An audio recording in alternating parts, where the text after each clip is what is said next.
Hey Flosstube, how you guys doing? This is Lori here, Sharky Stitcher, giving a little video on how to kit up a Teresa Wentzler. So this video is probably going to be on the short side, just because it's mostly tips and tricks and things like that, so I don't have to like demo any stitching or anything.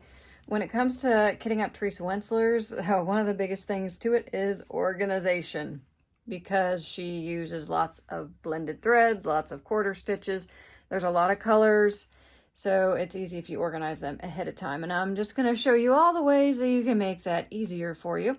So let's start out with, okay, you've bought a chart. Now, if you bought a newer chart, like one of these that's in the envelope, the TW Designed Work, at least the floss list is listed separately. So you're able to shop for all your threads. But if you have an older chart, you're going to run into something like this, where you see all these little brackets here. Those are blended threads. These are all your single threads. And then good luck picking through all those. So the first thing you want to do is go to Teresa Wentzler's website. And just get you zoomed in here and move this over a bit. So this is TW Design Works is her website. And you've decided you're going to kit her up. So what you want to do is you want to scroll down here to the TW lists. And the list is going to give you pretty much, well, it's a list. It's got all her designs listed there. And then you get down to this area here. So let's just pick on a random one, Angel Procession. And there you go. Now, the nice thing about this list here is if you bring this up on your phone while you're at whatever store you are buying floss at, you can check them off as you get them. And then if you miss one, what I do when I'm shopping, I will go through, click them all, and if I've missed a couple, then once I'm done, I will screenshot this, and then the next time I'm at the craft store, I know which threads I'm missing. So that's one easy way to kind of organize it. As you can see, it's a fairly lengthy floss list. This one also has a lot of metallics, and your metallics, got some gold cord, got some beads, and it also has this fun little area down here where it lists corrections. So those are good to see before you start the project, because you don't want to get to a spot and be like, oh, what's this? A lot of the errors have been posted on here. So this is a good website to go to. And it's got the full list of everything. If you've seen a random design of hers, she's got like all the magazines, and here's all the abbreviations. But if you like some of her magazine designs, that'll tell you which magazine to look for them. So yeah. Anyways, very good, useful tool there. Let's get back to the organization. So you've gotten your list, you've gotten your floss. The next thing I do, and again, this is what I do, doesn't mean you have to do it this way, but this is how I do it, and this is a way you can do it if you choose to. So I love these things for Teresa Wentzlers, because a lot of times I have this at least half full with a Teresa Wentzler. This one's actually on the skinny side. This is the Fortunate Traveler here, which is this design right here. This is one of her out of print. It's got a dragon on it, so it's hard to find. So there's that. And sometimes you need multiple skeins of a color, so I like to just sort those, and then when I drain the bobbin, I will just refill it from there. So that's the first thing I do, is I bobbinate and organize all my floss. Then I will go to the chart here, and I go through all the blends.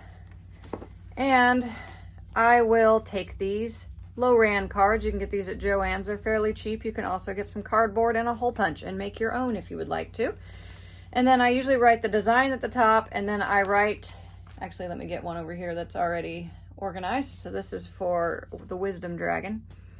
So I'll write the name at the top because things get lost, so you need to know where what goes. Then I go through and I draw the symbol, and I write all the pairs down. Now, a couple times I will highlight these ones because these all have two colors, plus they add a blending filament in it. So what I will do is keep the blending filament on the spool.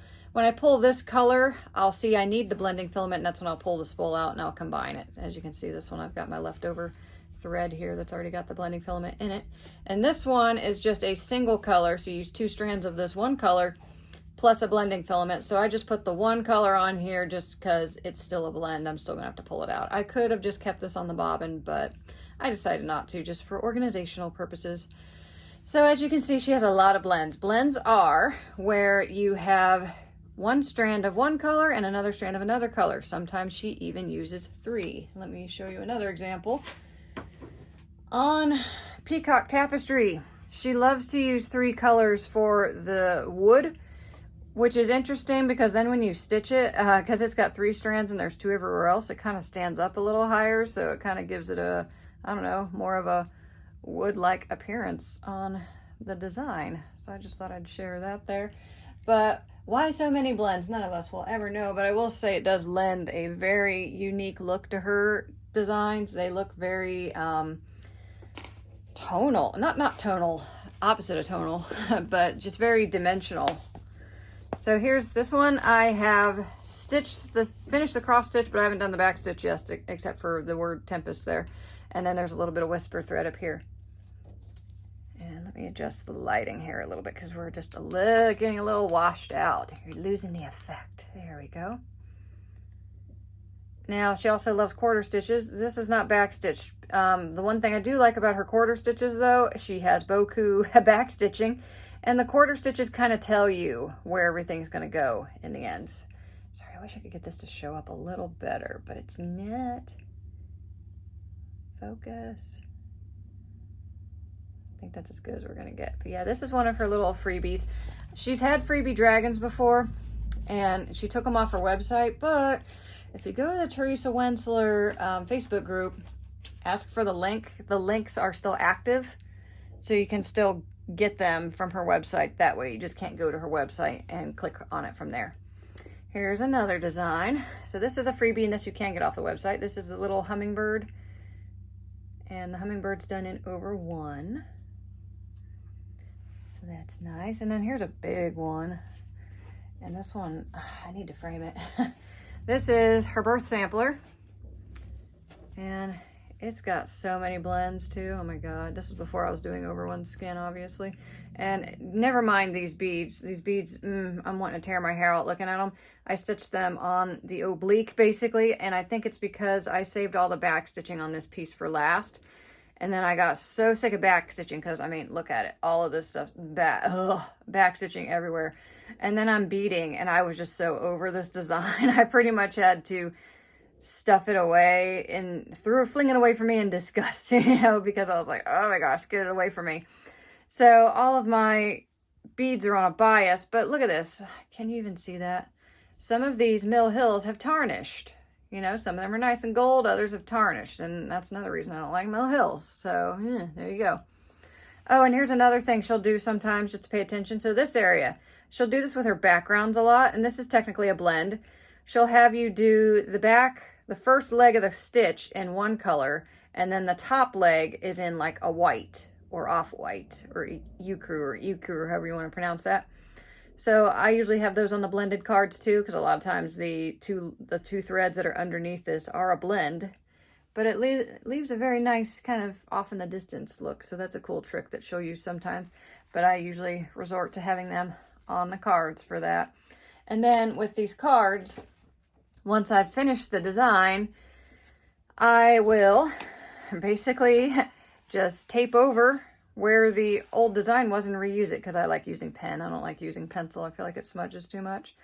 So I will use that instead of erasing everything, and then I can just keep reusing them. So even if you're trying to stay on a budget, these aren't that expensive, and like I said, I still reuse them. So yeah, I don't think I've ever thrown these away. I even will cut these in half for like Mirabilia's, because sometimes she uses like a couple blends, never like a lot like these. It's not out of the ordinary for me to have a Teresa Wentzler, and I have 4 of these for one. I think that's how many I used for Unicorn, actually. So then you've got everything all organized.